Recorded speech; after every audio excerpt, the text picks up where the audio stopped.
હવે જોઈએ ટોપ 10 ન્યૂઝ।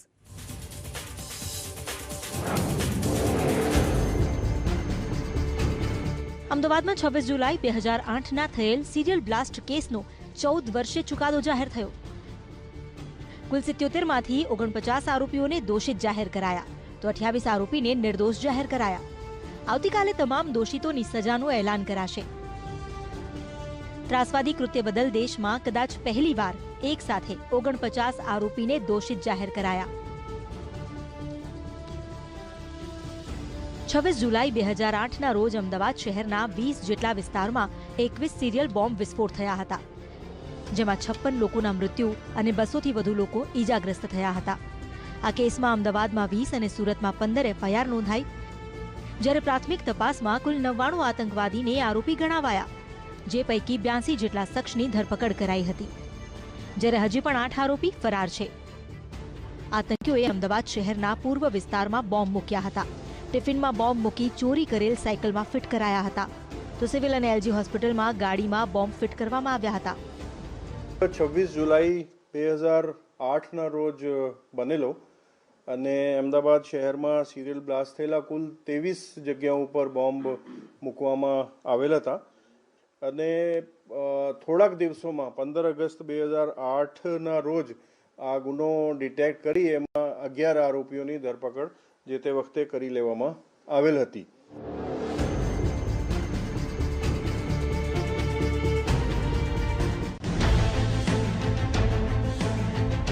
उतार चढ़ाव आते रहते हैं, जय पराजय होता रहता है।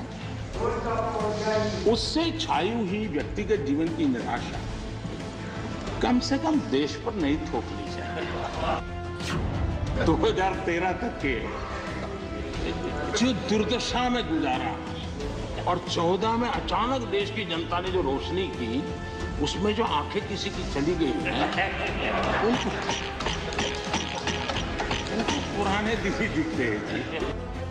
और पार्टी में जो डेमोक्रेसी की बात करते हैं ना, वो जरा समझे, भारत के लोकतंत्र को सबसे बड़ा खतरा परिवारवादी पार्टियों का है, ये मानना पड़ेगा। રાજ્યસભામાં પીએમ મોદીએ મહાત્મા ગાંધીનું નામ લઈ કોંગ્રેસનો ઉલ્લેખ કર્યો અને એક બાદ એક 10 બાઉન્સર ફેંક્યા કે કોંગ્રેસ ન હોત તો દેશમાં શું હોત। कांग्रेस ना होती तो क्या होता, क्योंकि महात्मा गांधी की इच्छा थी। क्योंकि महात्मा गांधी को मालूम था कि इनके रहने से क्या क्या होने वाला है, और इन्होंने कहा था पहले से इसको खत्म करो, इसको बिखेर दो। महात्मा गांधी ने कहा था। लेकिन अगर ना होती महात्मा गांधी की इच्छा के अनुसार, अगर हुआ होता, अगर महात्मा गांधी की इच्छा के अनुसार कांग्रेस न होती तो क्या होता, लोकतंत्र परिवारवाद से मुक्त होता। भारत विदेशी चश्मे के बजाय स्वदेशी संकल्पों के रास्ते पर चलता। अगर कांग्रेस न होती तो इमरजेंसी का कलंक न होता। अगर कांग्रेस न होती तो दशकों तक करप्शन को संस्थागत बनाकर नहीं रखा जाता। अगर कांग्रेस न होती तो जातिवाद और क्षेत्रवाद की खाई इतनी गहरी न होती। अगर कांग्रेस न होती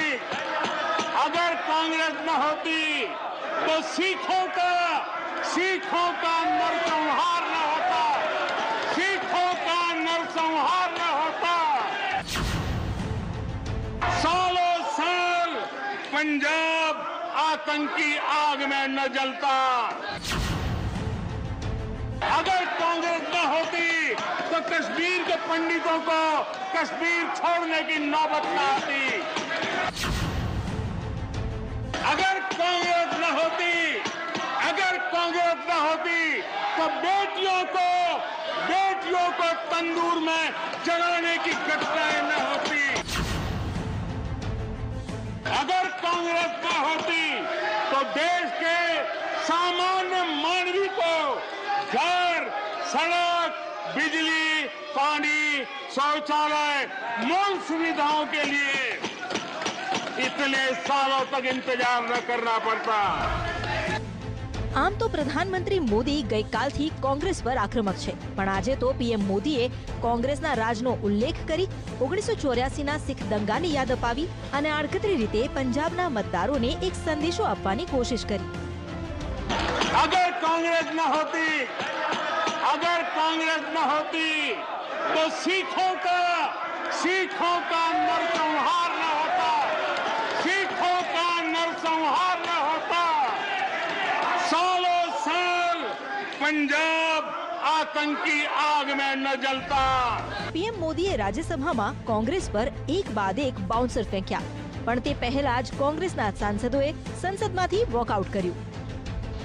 वॉकआउट हमको इसलिए करना पड़ा कि अध्यक्षीय भाषण पे वो जो मुद्दे अपोजिशन ने उठाया था उन मुद्दों का रिप्लाई देने के बजाय उन्होंने केवल यही सोचा कि कांग्रेस पार्टी के खिलाफ कैसा बोलना, क्या बोलना। तो सिर्फ वो कांग्रेस पार्टी के खिलाफ ही बोलते चले, आपकी पार्टी खत्म होगी, आपकी पार्टी नहीं रहेगी, आपकी पार्टी रोज पर रोज कमजोर हो रही है। अरे मेरी पार्टी कमजोर हो, स्ट्रांग हो, ये बाहर की बात है, पार्टी की बात है। ગઈકાલે લોકસભામાં પણ પીએમ મોદી કોંગ્રેસ પર ખૂબ વરસ્યા હતા। ટુકડે ટુકડે ગેંગની લીડર ગણાવી કોંગ્રેસને આડે હાથ લીધી હતી। 5 રાજ્યોમાં ચૂંટણી નજીક છે। ઉત્તર પ્રદેશમાં પહેલા તબક્કાના મતદાન માટેના પ્રચાર પડઘમ શાંત થયા છે, પણ પીએમ મોદી પોતાના નિવેદનોથી કોંગ્રેસને ઘેરી રહ્યા છે। સાથે જે વાત કહેવાનું નથી ચૂકતા કે ભાજપના રાજમાં કેવી રીતે દેશની તસવીર બદલાઈ છે।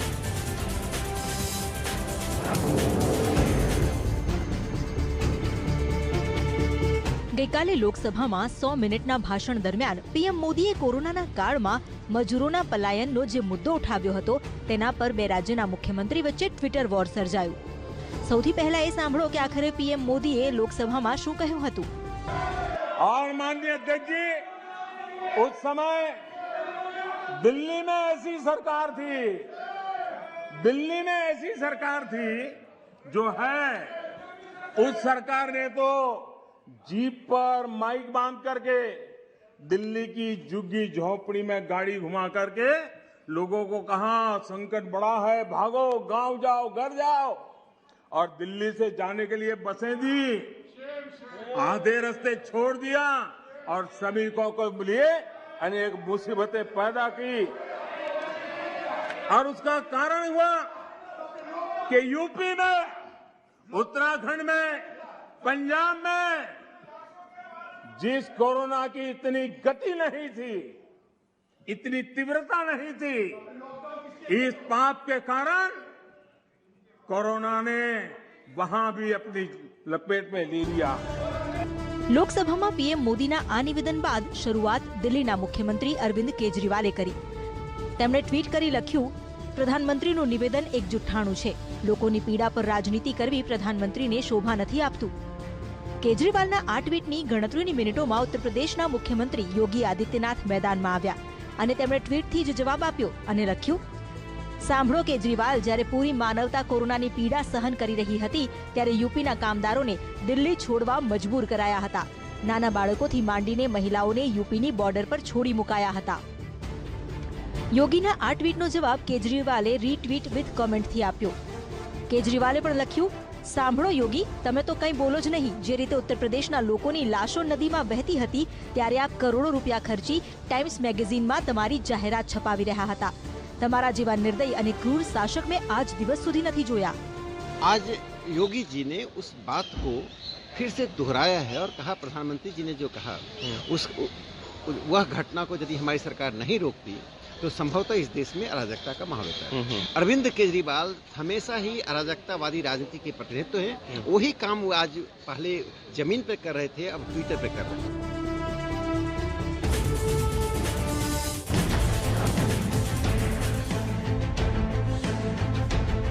जो कहा था वह करके दिखाया। हम लोग कहते हैं वो करके। અતીતમાં કરેલા કામ અને ભવિષ્યને ઉજ્જવળ બનાવવાના વચન સાથે સંકલ્પ પત્રને લઈને જ્યારે ગૃહમંત્રી અમિત શાહ અને મુખ્યમંત્રી યોગી આદિત્યનાથ મંચ પર આવ્યા તો વચનોનો વરસાદ થયો. કવર પેજ પર પીએમ મોદી અને યોગીની મોટી તસવીરો હતી અને અંદર તસવીરો કરતા પણ મોટા વચનો હતા. સિંચાઈ માટે ખેડૂતોને વીજળી ફ્રી, શેરડી પકવતા ખેડૂતોને 14 દિવસની અંદર ચૂકવણી, મહિલાઓને વર્ષમાં 2 વાર ફ્રીમાં સિલિન્ડર, કોલેજ જતા વિદ્યાર્થીઓ માટે ફ્રીમાં સ્કૂટી, સરકારી ભરતીની સંખ્યા બેવડી કરવાનો વિશ્વાસ, 5 વર્ષમાં પ્રત્યેક પરિવારમાં ઓછામાં ઓછા એક સભ્યને રોજગાર અને લવ જેહાદ કરનારાને 10 વર્ષની સજા. વાત ઉત્તર પ્રદેશની ચૂંટણીની થતી હોય તો નેતાઓના મોઢે પલાયનનો મુદ્દો ન આવે તેવું કેમ બને? 5 साल की सरकार चलने के बाद आज उत्तर प्रदेश में माफिया पलायन कर गए हैं और उत्तर प्रदेश में कानून का राज प्रस्थापित हुआ है.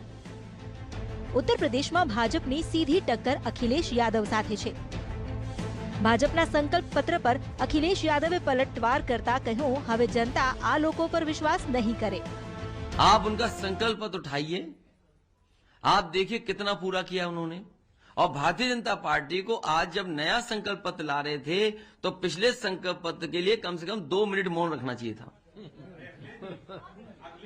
2 मिनट मौन रख लेते या 5 मिनट रख लेते. 5 साल में पूरा करना था, 5 मिनट का मौन रखना चाहिए था उन्हें. क्या उन्होंने पूरा ही नहीं किया.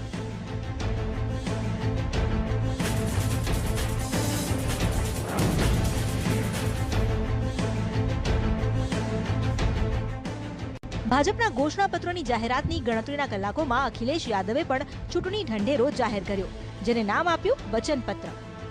અખિલેશ યાદવે અગાઉ જાહેરાત કરી હતી કે જ્યારે ભાજપ પોતાનું ઘોષણાપત્ર જાહેર કરશે તેની તુરંત બાદ તેઓ પણ સમાજવાદી પાર્ટીનું ઘોષણાપત્ર જાહેર કરશે. સમાજવાદી પાર્ટીએ વર્ષ 2022 માટે 22 સંકલ્પ આપ્યા, જેમાં ખેડૂતો માટે લોભામણી જાહેરાતો કરાઈ. તમામ પાક પર એમએસપી, શેરડી પકવતા ખેડૂતોને 15 દિવસમાં ચૂકવણી, યુરિયા અને ડીએપી ખાતર ફ્રી, સિંચાઈ માટે ફ્રીમાં વીજળી, ખેડૂત આંદોલનમાં માર્યા ગયેલા ખેડૂતોને 25 લાખની સહાય. देखिए, इस एमएसपी देने के लिए खरीद केंद्र, मंडी और इंफ्रास्ट्रक्चर बिना बनाए संभव नहीं है. इस सरकार ने मंडियां बर्बाद कर दी. सब मंडियों का जो काम शुरू हुआ था वो बंद कर दिया. धान हो, आज मैंने सुना है कि धान के लिए कुछ कह रहे थे कि धान खरीद होगी. ખેડૂતો ઉપરાંત અખિલેશ યાદવે ઘોષણાપત્રમાં 300 યુનિટ ઘરેલું વીજળી ફ્રીમાં આપવાની, ધોરણ 12 પાસ તમામ વિદ્યાર્થીઓને લેપટોપ આપવાની, જૂની પેન્શન નીતિની મંજૂરીની અને અર્બન એમ્પ્લોયમેન્ટ ગેરંટી એક્ટ સહિતના વચન આપ્યા. આજે ભાજપ અને સમાજવાદી પાર્ટી બંનેએ પોતાના ચૂંટણી ઢંઢેરાની જાહેરાત કરી અને આજે જ પહેલા તબક્કાના પ્રચાર પડઘમ શાંત થયા. પહેલા તબક્કામાં પશ્ચિમી ઉત્તર પ્રદેશની 58 બેઠક પર મતદાન થશે, જેમાં મોટા ભાગની બેઠકો પર ખેડૂતોનું પ્રભુત્વ છે. મોટા ભાગે ઘોષણાપત્રમાં કરાતા વચનો સરકાર બન્યા બાદ જમીન પર નથી ઉતરતા, પણ અખિલેશ યાદવ કંઈક અલગ જ કહી રહ્યા છે. पुष्पा नाम सुन के फ्लावर समझे क्या? फ्लावर नहीं, फायर है. સાઉથની ચર્ચિત ફિલ્મ પુષ્પાનો ક્રેઝ ચૂંટણીના પ્રચારમાં પણ જોવા મળ્યો. ચૂંટણીના રણમાં પુષ્પાની એન્ટ્રી કરાવી રક્ષા મંત્રી રાજનાથ સિંહે, જો આજે પ્રચાર માટે પહોંચ્યા હતા ઉત્તરાખંડ, જ્યાં તેમણે ઉત્તરાખંડના મુખ્યમંત્રી સાથે ફિલ્મનો ચર્ચિત ડાયલોગ जोड़ी દીધો. आजकल एक फिल्म चल रही है, उसकी चर्चा खूब चारों तरफ हो रही है. फिल्म का नाम है पुष्पा और हमारे मुख्यमंत्री का नाम है पुष्कर. मगर यह पुष्कर सुनकर कांग्रेस के लोग समझते हैं कि यह पुष्कर तो फ्लावर है, फूल है. लेकिन मैं कांग्रेस के दोस्तों को बताना चाहता हूं, अपना पुष्कर फ्लावर भी है और अपना पुष्कर फायर भी है. यह कांग्रेस को समझना चाहिए. એક તરફ સંરક્ષણ મંત્રી રાજનાથ સિંહે ઉત્તરાખંડમાં પ્રચાર કર્યો, તો બીજી તરફ પશ્ચિમ બંગાળના મુખ્યમંત્રી મમતા બેનર્જીએ ઉત્તર પ્રદેશમાં અખિલેશ યાદવ માટે પ્રચાર કર્યો અને કહ્યું, ઉત્તર પ્રદેશમાં ભાજપનો સફાયો થયો તો પૂરા દેશમાંથી ભાજપના સુપડા સાફ થઈ જશે. આ સાથે જ મમતા બેનર્જીએ ફૂટબોલ ઉછાળી ખેલા હોબેનો નારો આપ્યો.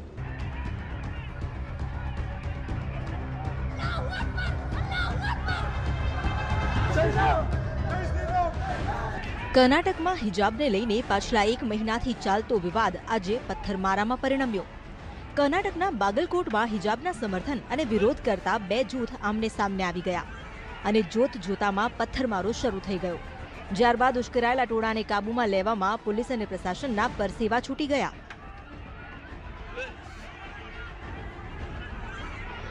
માત્ર બાગલકોટમાં જ નહીં, કર્ણાટકના અનેક શહેરમાં હિજાબને લઈને આવા જ દ્રશ્યો જોવા મળ્યા. મંડ્યાની એક કોલેજમાં તો બુરખો પહેરીને આવેલી એક વિદ્યાર્થીનીને લઈને કેટલાક વિદ્યાર્થીઓએ ભારે હંગામો મચાવ્યો. ભગવા કપડા સાથે ત્યાં પહોંચેલા વિદ્યાર્થીઓએ જય શ્રી રામના નારા લગાવ્યા.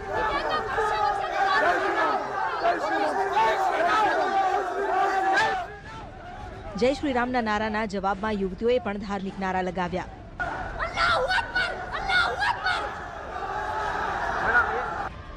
ત્યારબાદ કોલેજ પ્રશાસનની મધ્યસ્થીથી મામલો થાળી પડ્યો.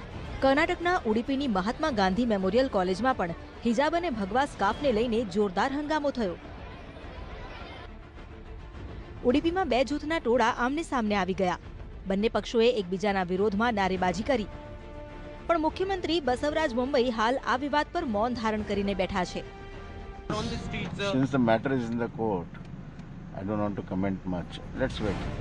હિજાબના વિવાદને લઈને ભાજપ અને કોંગ્રેસ પણ આમને સામને છે.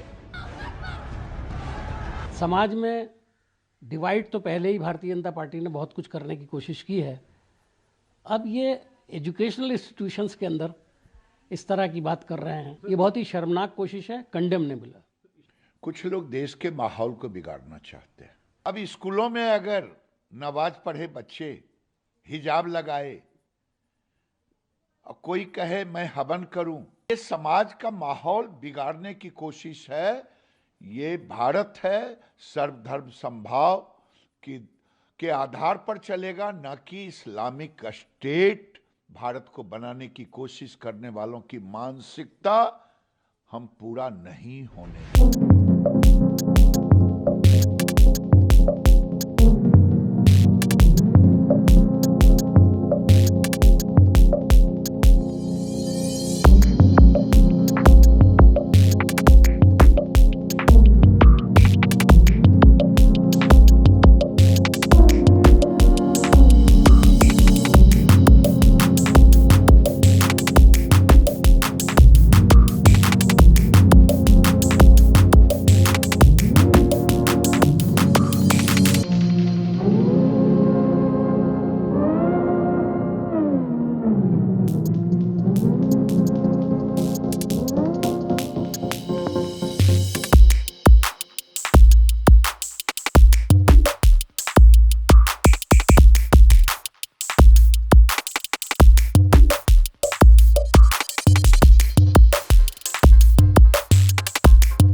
ગુજરાતમાં કોરોનાની ત્રીજી લહેરના છે વળતા પાણી.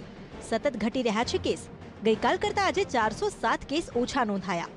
ગુજરાતમાં આજે કોરોનાના નોંધાયા 2502 નવા કેસ, તો 28 દર્દીના મોત થયા, જ્યારે 7487 દર્દી થયા સ્વસ્થ. નજર કરી રાજ્યના 8 મહાનગરમાં નોંધાયેલા નવા કેસ પર, તો અમદાવાદમાં 874, વડોદરામાં 404, રાજકોટમાં 118, ગાંધીનગરમાં 94, સુરતમાં 87, ભાવનગરમાં 28, જામનગરમાં 12 અને જૂનાગઢમાં 1 નવો કેસ નોંધાયો. કોરોના સામેની લડાઈમાં ગુજરાતે પાર પાડ્યું વધુ એક લક્ષ્ય. કોવિડ રસીકરણ ક્ષેત્રે ગુજરાતે આજે 10 કરોડ ડોઝનો લક્ષ્ય પાર પાડ્યો.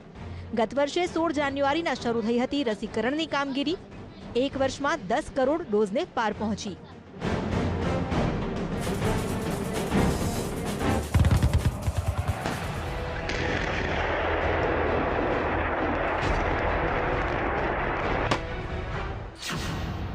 રશિયાની અમેરિકાને ખુલ્લી ધમકી. યુક્રેન પર હુમલો કરવો પડશે ભારે.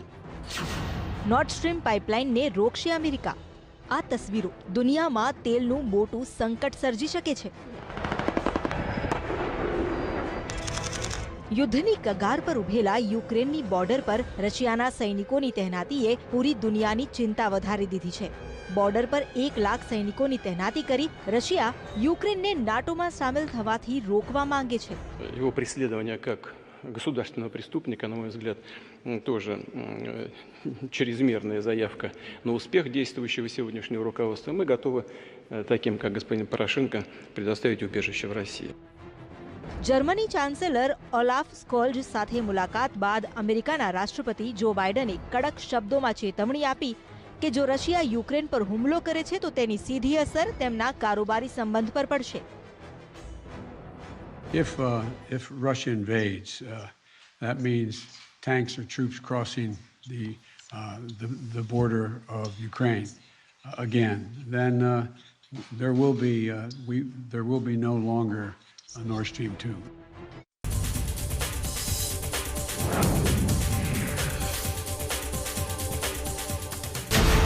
હું તો બોલીશ રાત્રે 8 વાગે શૈતાન અબ્દુલ.